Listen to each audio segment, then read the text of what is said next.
دوسری عبادت اللہ نے رات کو دی جو کہ تراویح کی صورت میں ہے کہ 20 رکعت تراویح جو مسنون ادا کی جاتی ہے، یہ 20 رکعت تراویح رات کو ادا کرنا، یہ رات کا قیام کرنا، اللہ کے نبی کیا فرماتے ہیں کہ اللہ تبارک و تعالیٰ نے دن کا روزہ فرض کر دیا، وَسَنَنْتُ لَكُمْ قِيَامَهُ، اور میں نے رات کے قیام کو تمہارے لیے مسنون کر دیا۔ اور قیام کے بارے میں ہم 8 اور 20 کے جھگڑے میں نہیں پڑتے، جو پڑھتے ہیں وہ جھگڑے کرتے رہے۔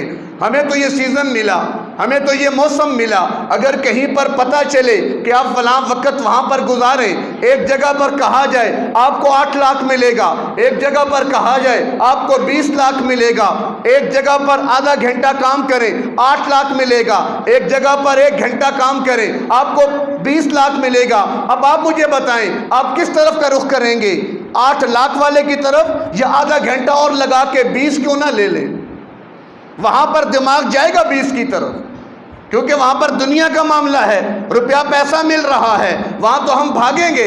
لیکن جب باری دین کی آتی ہے تو چلو جی ہم تو 8 پڑھ کے یہاں سے نکل کے جا رہے ہیں، تو باقی 12 کا پھر کیا بنے گا؟ ایک ایک سجدے پر کئی ہزار نیکیاں ملتی ہیں، اور 12 رکعتوں میں کتنے سجدے بنیں گے؟ ان کو ضرب دیں کہاں نیکیاں پہنچیں گی؟ پھر ماہ رمضان کی برکت، نفل کا ثواب فرض کے برابر، ایک فرض کا ثواب کم سے کم 70 فرض، اور زیادہ سے زیادہ وہ اللہ ہی بہتر جانتا ہے، اتنا ثواب، ہر نیکی کئی گنا بڑھا دی جاتی ہے۔ چاہیے تو یہ تھا کہ عبادت میں اضافہ کیا جاتا، لیکن شیطان بھی تو ہے نا، وہ کب چاہے گا کہ ہم زیادہ سے زیادہ لے کر جائیں؟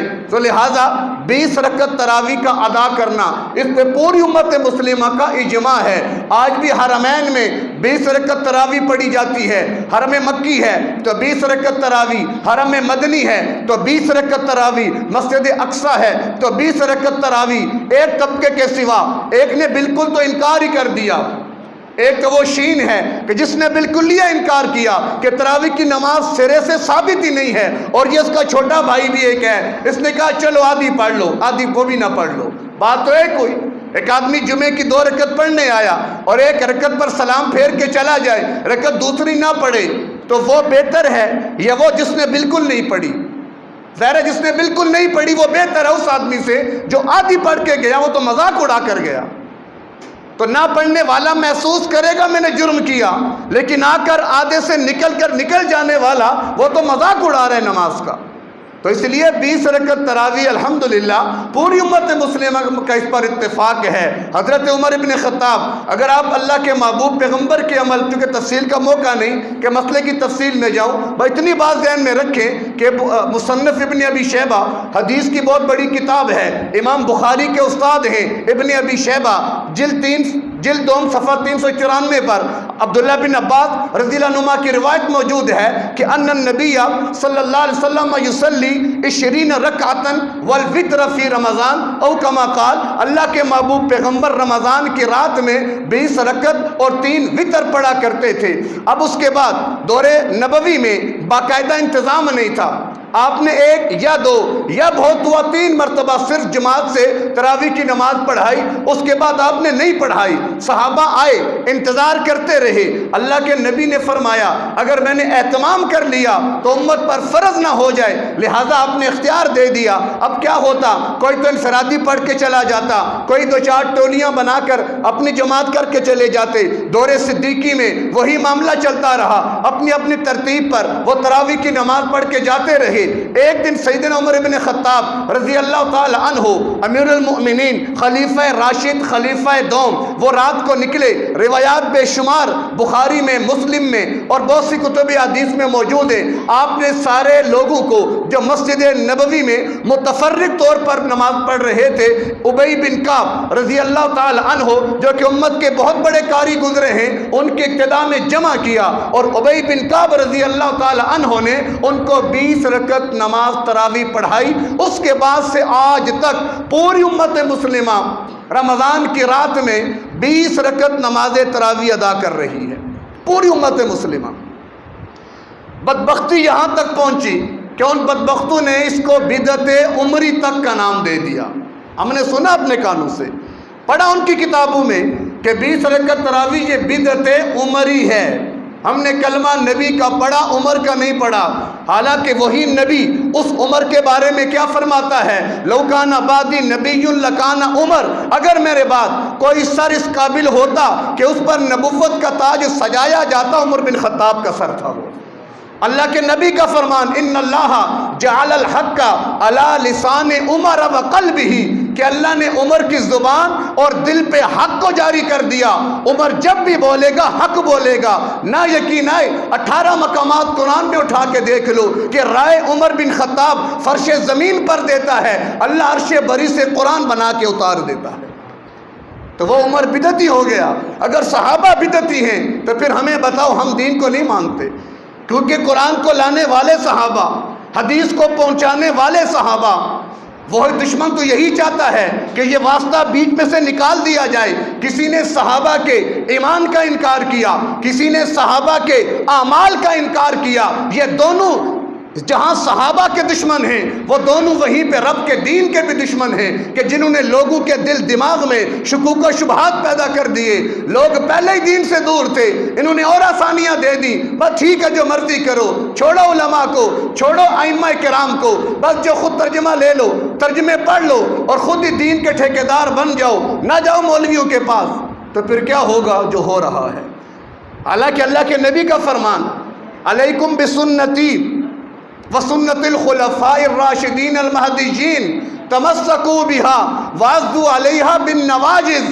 کتنا تاکیدی حکم اللہ کے نبی نے دیا کہ تم پر میری سنت لازم ہے، سنت میری، وسنت الخلفاء الراشدین، اور میرے بعد میرے خلفاء راشدین کی سنت بھی تم پر لازم ہے۔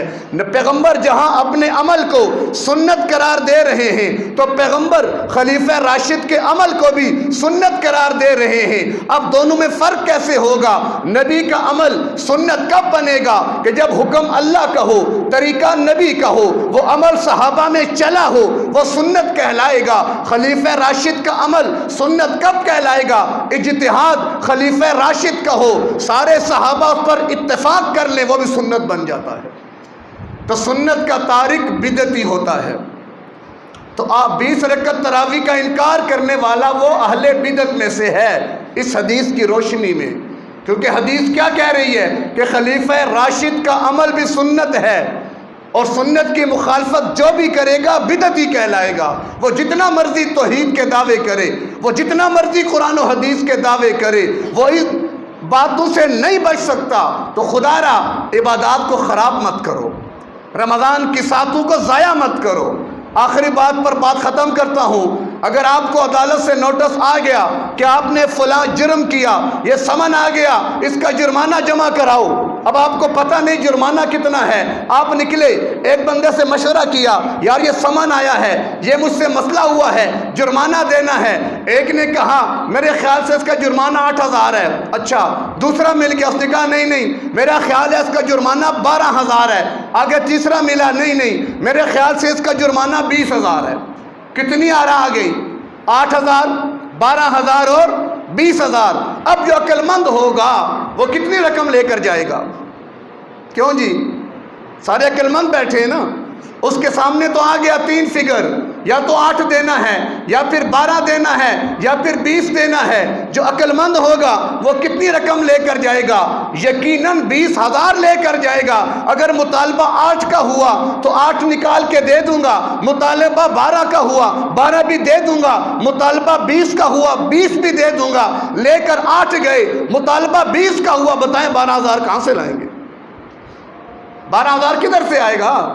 چلو مان لیا اختلاف ہو گیا، حالانکہ جو روایت 8 پر پیش کی جاتی ہے، بس بات کا دور نکل جائے گی۔ بار کیا جس نے مسئلہ سمجھ نہ ہو تو میں ادھر ہی ہوتا ہوں، آپ تسلی سے مسئلہ سمجھ سکتے ہیں کہ وہ روایت جو 8 رکعت تراویح پر پیش کی جاتی ہے، امام بخاری شریف میں اس میں رمضان کے قیام رمضان کی باب کے اندر لاتے ہیں۔ قیام اللیل اور ہے جس کو تہجد بھی کہتے ہیں، اور قیام رمضان اور ہے۔ تفصیل کا یہ موقع نہیں ہے کہ میں بات تفصیل میں کھولوں جا کر، اور وہ روایت کہ جس میں 8 کا ذکر ہے، عمل تو اس پر بھی نہیں ہوتا۔ اگر اس پر بھی عمل کر لیا جاتا تو ہم کہتے اپنے دعوے میں سچے ہیں۔ حضرت عائشہ رضی اللہ عنہا کی وہ روایت ہے کہ آپ رمضان اور غیر رمضان میں 11 رکعت پڑھا کرتے تھے، انہوں نے کہہ دیا 8 وتر تھے، تراوی تھے۔ وہ تراوی وہی نماز ہے جو غیر رمضان میں تہجد تھی، وہ رمضان میں تراوی بن گئی۔ حالانکہ تمام اسلاف سے، خود امام بخاری سے، تمام محدثین سے یہ روایات ثابت ہیں کہ وہ تراوی کے علاوہ رات کو اٹھ کے تہجد بھی پڑھا کرتے تھے۔ اب یہ تفصیلی عنوان ہے، تو بارکہ اس روایت میں جہاں پر 8 کا ذکر ہے، اما عائشہ کیا فرماتی ہیں؟ آپ 4 کر کے پڑھا کرتے تھے۔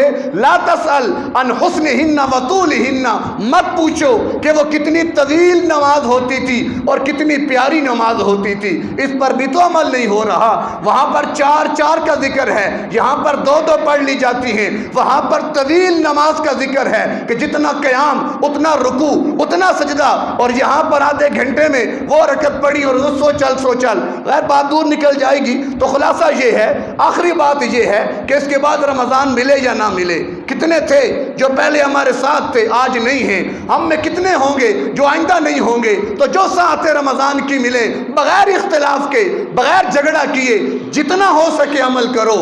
گناہ کتنے کرتے ہیں، عمل کیوں نہیں کرتے؟ برائی کی طرف کتنا اہتمام کرتے ہیں، نیکی اور خیر کی طرف چل کے کیوں نہیں آتے؟ یہ روڈیں بھر دی ہم نے، یہ دنیا والوں کے لیے اور دنیا کے نظاموں کے لیے، اللہ کے لیے مسجدیں کیوں نہیں بھرتے ہم لوگ؟ آپ دیکھ لیں روڈیں بند ہیں، لاکھوں کے مجمع، وہ بڑی قوم روڈوں پر، آپ نے دیکھا نا مسجدیں خالی ہیں۔